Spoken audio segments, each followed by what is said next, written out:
Hi everyone, this is Dr. Ginger here. Listen, I wanted to talk a little bit about imaging, which is what is back here. I wanted to talk about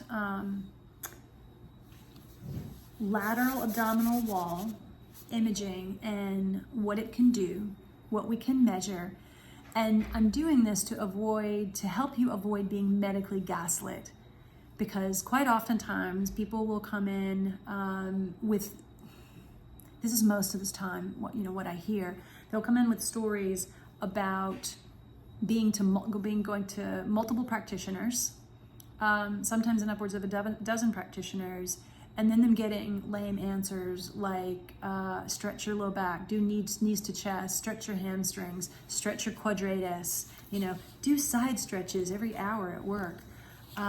Quite honestly, I think most of the time stretching is ineffective because it's not the tight muscle that's the problem. That's a secondary issue. Something else is a driver. So I wanted to talk to you about not getting gaslit, because I see, as a voice to pelvic floor physio, I see and connect the dots on issues where it might be missed in other areas. So I wanted to use this little diagram here that Mandy Rocher created, that I got from her. So I want to thank her for creating this. I have little pieces of the puzzle that I want to show you. What do I look at in imaging? Well, to begin with, I will put the transducer here. I'll also put it here, okay? And sometimes I'll go here, over the abdominal region right above the pubic bone. The first thing that I want to point out, don't look at this, it says rectus femoris, it's incorrectly identified. This is rectus abdominis. So without the rectus, with the rectus, I will measure the rectus and see if the abdominals are split, and if they're split, how far. That's called a diastasis rectus abdominis. How far they're split. I will also look and measure behavior of the rectus abdominis, because it has specific behavioral patterns. For example, when you lift a leg, so if I do a leg raise, right? If I do a leg raise, I don't really need my rectus abdominis to be firing. It's not required, in other words. And so if I measure a leg raise on imaging and then the rectus abdominis is just going crazy, I'm likely to find other muscles like the transversus abdominis here probably not contributing like they should, because all of them should be working in different measures. And so what I do is look at motor pattern. And I'll tell you honestly, as a pelvic and orthophysio, that's where I spend most of my time, which is why imaging is so helpful, because I can use musculoskeletal ultrasound to not only identify problems, but retrain them. It's very efficient, it cuts down on the number of visits that you need, and it's just a huge time saver. The other thing that we can measure is the relative ratios of what's called the transversus abdominis, which runs across our core, right, like a corset, to the internal oblique here. So transversus and internal oblique. Why is that important? Because I've been measuring people doing voicing tasks, breathing tasks, core and pelvic floor tasks with imaging for around 4 years now. Thank goodness that the technology became affordable enough to finally buy a unit, because it's an expensive undertaking. But the point is, this should be about a 1-to-2 ratio when I'm looking at imaging.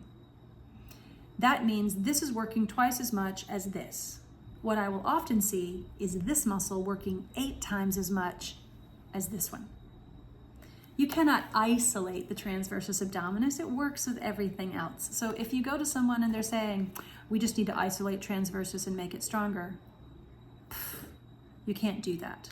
And why would that be effective anyway? How functional would that be to train a single muscle when you have to go out and use all of them to lift your groceries and lift your kids and give your dog a bath or whatever? So there is no isolation of muscles. What we do as musculoskeletal imagers is be able to retrain those motor patterns in a way that lets you go out and do what you want to again. So when your ratios are off, that's what we look at. All right, so that's internal oblique and transversus abdominis. Having fun yet? One of the other things that we measure, and this is not everything, it's not the end all be all, but we can also look at the external oblique here. When you look at the external oblique and internal oblique together, so internal oblique, external oblique, and then you look at all of them together here, is that I'll often see the internal oblique doing too much work during those voicing tasks. So what happens is they'll just say something like, what happens? My name is, just to say that much, and they're getting all of this internal oblique jumping in, just with an exhalation. Chances are that means they're poor breathers. This is where we might take that transducer that I mentioned back here and actually shoot up under the right side of the rib cage and measure diaphragm action. So if someone's telling you the voice isn't connected to the pelvic floor, you're being medically gaslit. If someone is telling you that your pelvic floor issue has nothing to do with how you speak, you're being medically gaslit. If someone tells you that your breathing has nothing to do with either, well, that's obvious, you're being medically gaslit. But sometimes the further you get away from what you think the issue is, like the pelvic floor, you may think, what does my paraspinals back here or my SCM have to do with my pelvic floor? A lot. Because the vagus nerve shares function between those areas. Plus other things do too. It's not just about the vagus nerve, even though the vagus nerve is quite cool. So that's some of the things that we can measure with lateral abdominal wall imaging. And I think that's really, just it's scratching the surface on what we're able to do to identify really the root cause, the primary driver. Because a lot of times people will unnecessarily label a tight muscle as a primary driver. Oh, you just need to stretch it out. Rarely is back pain that simple. Rarely is pelvic pain that simple. So if you have any of those symptoms, recognize that finding someone who is actually very good at imaging the abdominal wall and related areas in order to help you repattern muscles, not just stretch them, but repattern the muscles so that they can go back to their resting state again. Because sometimes stretching them, stretch it, what does it do? Ding, it goes right back. It's like getting a good massage, right? Massage is great. How long does it last before you need to go back and get another one? What we need to be doing is repattern those muscles, and imaging is what allows us to actually find and treat root cause. So I hope that's helpful. If you like this video, subscribe, hit your like button, share it. Don't hesitate to ask questions. I do personally answer every single one. I might get myself in trouble by saying that. Please sign up for the newsletter because that will allow you to know what's going on. You get vetted resources, latest research, where I'm teaching, what classes I'm doing. And I do a limited number of free consults as well.